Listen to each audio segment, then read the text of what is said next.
সর্বপ্রথম আপনারা একটি ব্রাউজার ওপেন করে ইপিওয়াই লিখে সার্চ করবেন এবং এই সাইটটাতে চলে আসবে। এসে এখানে আপনার আধার নাম্বারটি এন্টার করবেন। আধার নাম্বারটি এন্টার করার পর গেট ওটিপিতে ক্লিক করবেন এবং আপনার ফোনে একটি ওটিপি যাবে। তো আধার নাম্বারটি ভুল হয়ে গেছে, তো আধার নাম্বারটা ঠিকভাবে বসিয়ে নিচ্ছি।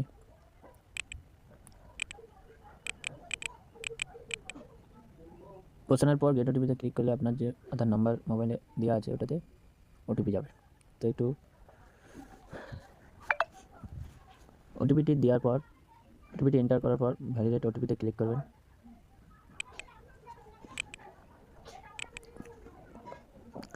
নেক্সট পেজ খুলে যাবে।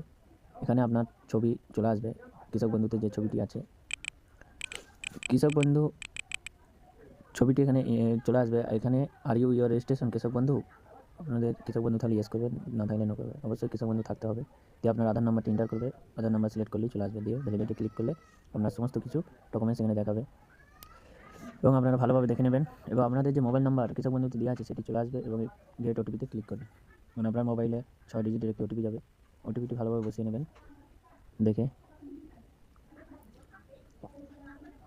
দেখে ভালোভাবে বসিয়ে নিয়ে ভ্যালিডেট ওটিপিতে ক্লিক করবেন। তো আমি বসিয়ে নিচ্ছি।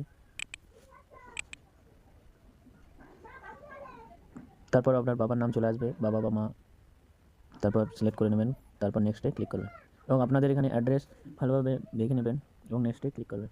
এবং আপনাদের কৃষক বন্ধুতে কত জমি আছে সেটা এখানে চলে আসবে, সব কিছু দেখিয়ে দেবে। এবং আপনার কোন মান্ডি, কৃষক মান্ডি কোনটা আপনার নিয়ারেস্ট সেটা সিলেক্ট করে নেবেন।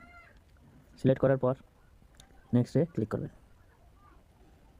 নেক্সটে ক্লিক করার পর পরের পেজ চলে আসবে ব্যাঙ্ক ডিটেলস। আপনার অ্যাকাউন্ট নাম্বার ভালোভাবে দেখে নেবেন, সেভিং না কারেন্ট অ্যাকাউন্ট সেটা দেখে নেবেন এবং অ্যাকাউন্ট নাম্বারটা দ্বিতীয়বার লিখে দেবেন সঠিকভাবে। তো আমি লিখে নিচ্ছি অ্যাকাউন্ট নাম্বারটি এবং নেক্সটে ক্লিক করবেন। নেক্সটে ক্লিক করার পর আপনাদের 3টি ডকুমেন্টস আপলোড করতে হবে, একটি ভোটার কার্ড, ল্যান্ড রেকর্ড আর একটি ব্যাংকের পাসবই। এগুলি আপলোড করে সাবমিটে ক্লিক করলে আপনার কার্ডটি হয়ে যাবে।